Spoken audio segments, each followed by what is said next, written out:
warahmatullahi wabarakatuh. Hai, saya adalah Syuhada Amalia Putri, NIM 2013030058. Saya adalah salah satu mahasiswi dari Universitas Islam Negeri Imam Bonjol, Padang. Saya berasal dari jurusan Hukum Tata Negara dari Fakultas Syariah. Baik, di sini saya bertujuan untuk memenuhi mata kuliah hukum pajak, di mana membahas bagaimana perpajakan di Indonesia. Sebelum kita mengetahui bagaimana perpajakan di Indonesia, alangkah baiknya kita mengetahui apa itu pajak dan mengapa kita harus membayar pajak. Mari kita lihat penjelasan berikut ini. Pajak adalah kontribusi wajib kepada negara yang terutang oleh orang pribadi atau badan yang bersifat memaksa berdasarkan undang-undang, dengan tidak mendapatkan imbalan secara langsung dan digunakan untuk keperluan negara bagi sebesar-besarnya kemakmuran rakyat. Mengapa kita harus membayar pajak? Karena sebagai bukti kalau kita adalah warga negara yang taat dengan peraturan perundang-undangan yang berlaku di Indonesia ini. Salah satunya yaitu dengan kita membayar pajak. Dengan kita ikut berkontribusi membangun Indonesia, kita semua tahu bahwa untuk mengurus suatu negara ini membutuhkan biaya yang tidak sedikit. Jadi kita harus mempunyai pendapatan, salah satu pendapatan kita itu berasal dari sektor pajak. Pajak itu digunakan oleh negara untuk membayar gaji pegawai negeri sipil dan pensiunan, membayar infrastruktur negara seperti jalan, jembatan, lapangan udara, dan lain-lainnya, serta membiayai program BPJS dan program pemerintah lainnya, serta dana operasional penanggulangan bencana, membayar hutang negara dan bunganya, serta anggaran pertahanan dan keamanan. Nah, sekarang sudah tahu kan apa itu pajak dan mengapa kita harus membayar pajak? Selanjutnya, kita akan membahas mengenai bagaimana perpajakan di Indonesia. Mari kita lihat penjelasan berikut ini. Sistem pemungutan di Indonesia. Di Indonesia menganut 3 sistem pemungutan pajak. Yang pertama, self-assessment system, merupakan sistem pemungutan pajak yang membebankan penentuan besaran pajak yang perlu dibayarkan oleh wajib pajak yang bersangkutan. Dengan kata lain, wajib pajak merupakan pihak yang berperan aktif dalam menghitung, membayar, dan melaporkan besaran pajaknya ke kantor pelayanan pajak atau melalui sistem administrasi online yang sudah dibuat oleh pemerintah. Peran pemerintah dalam sistem pemungutan pajak ini adalah sebagai pengawas dari para wajib pajak. Self-assessment system ini diterapkan pada jenis pajak pusat. Ciri-ciri sistem pemungutan pajak self-assessment. Yang pertama, penentuan besaran pajak terutang dilakukan oleh wajib pajak itu sendiri. Yang kedua, wajib pajak berperan aktif dalam menuntaskan kewajiban pajaknya, mulai dari menghitung, membayar, hingga melaporkan pajak. Yang ketiga, pemerintah tidak perlu mengeluarkan surat ketetapan pajak, kecuali jika wajib pajak telat lapor, telat bayar pajak terutang, atau terdapat pajak yang seharusnya wajib pajak bayarkan namun tidak dibayarkan. Yang kedua, sistem pemungutan pajak Official Assessment System merupakan sistem pemungutan pajak yang membebankan wewenang untuk menentukan besarnya pajak terutang pada fiskus atau aparat perpajakan sebagai pemungut pajak. Dalam sistem pemungutan pajak, Official Assessment ini, wajib pajak bersifat pasif dan pajak terutang baru ada setelah dikeluarkannya surat ketetapan pajak oleh fiskus. Sistem pemungutan pajak ini bisa diterapkan dalam pelunasan PBB atau pajak bumi bangunan atau jenis pajak daerah lainnya. Ciri-ciri sistem perpajakan Official Assessment ini, yang pertama, besarnya pajak terutang dihitung oleh petugas pajak. Yang kedua, wajib pajak sifatnya pasif dalam perhitungan pajak mereka. Yang ketiga, pajak terutang ada setelah petugas pajak menghitung pajak yang terutang dan menerbitkan surat ketetapan pajak. Yang keempat, pemerintah memiliki hak penuh dalam menentukan besarnya pajak yang wajib dibayarkan. Yang ketiga, sistem pemungutan pajak withholding system Pada withholding system ini, besarnya pajak dihitung oleh pihak ketiga yang bukan wajib pajak atau bukan juga aparat pajak atau fiskus. Contoh withholding system adalah pemotongan penghasilan karyawan yang dilakukan oleh bendahara instansi terkait. Jadi, karyawan itu tidak perlu lagi pergi ke KPP untuk membayarkan pajak tersebut. Nah, sekarang sudah tahu kan bagaimana sistem pemungutan pajak di Indonesia?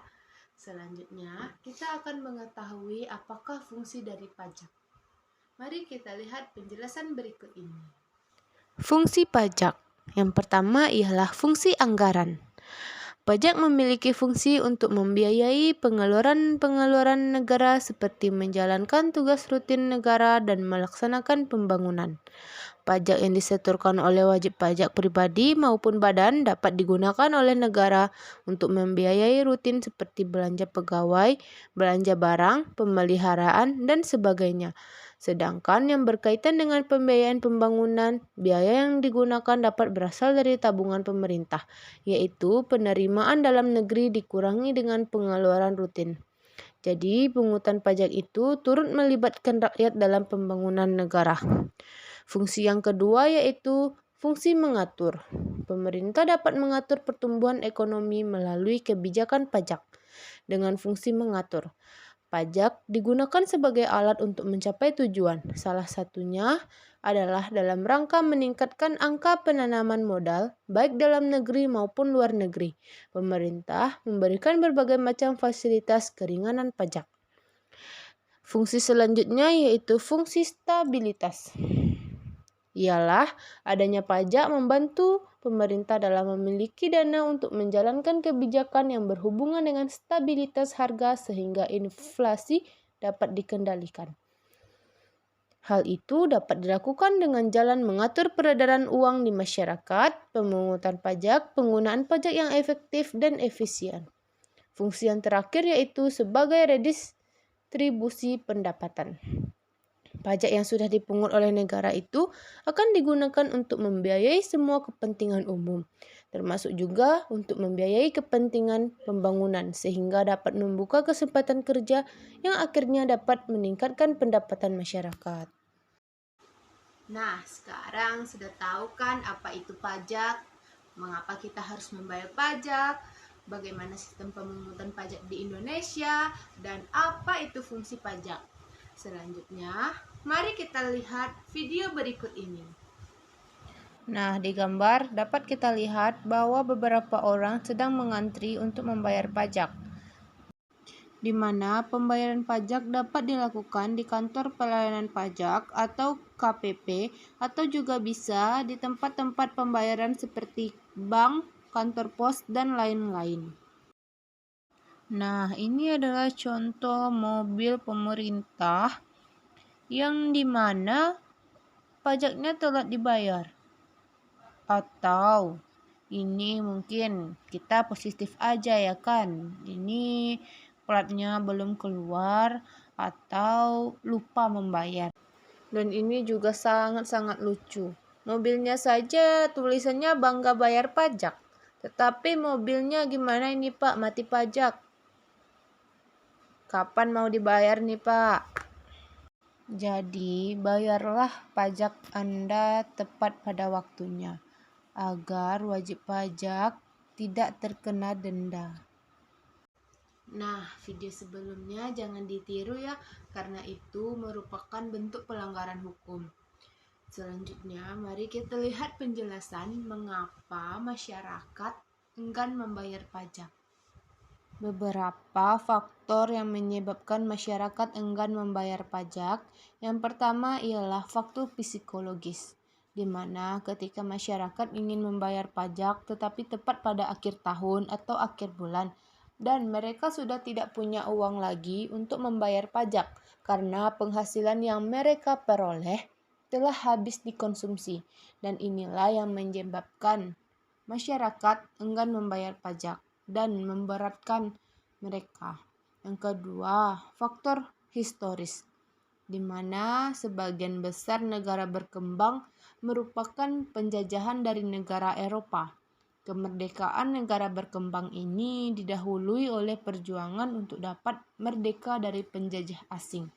Dalam perjuangan inilah secara politik, masyarakat diajarkan untuk tidak mematuhi hukum untuk membuat frustasi penjajah, salah satunya dengan tidak membayar pajak. Paradigma inilah yang masih melekat bahwa pajak adalah produk dari penjajah, sehingga masyarakat juga enggan membayar pajak. Faktor yang ketiga ialah tarif pajak yang tinggi. Tarif pajak yang tinggi akan memberikan justifikasi kepada masyarakat untuk enggan membayar pajak. Tarif pajak yang rendah mungkin juga belum tentu mendorong masyarakat untuk membayar pajak, tetapi yang tarif pajaknya lebih tinggi tidak kondusif untuk kepatuhan pajak, sehingga masyarakat enggan membayar pajak. Nah, itulah beberapa faktor yang menyebabkan masyarakat enggan membayar pajak. Jangan ditiru ya. Kita sebagai masyarakat haruslah taat dengan peraturan yang telah ditetapkan oleh pemerintah. Nah, sebelum aku tutup, aku punya kata-kata yang bagus nih buat kalian semua. Pajak bukan suatu jalan permusuhan, tetapi pajak merupakan suatu jalan menuju kesejahteraan. Indonesia taat bayar pajak. Sampai jumpa. Assalamualaikum warahmatullahi wabarakatuh. Bye.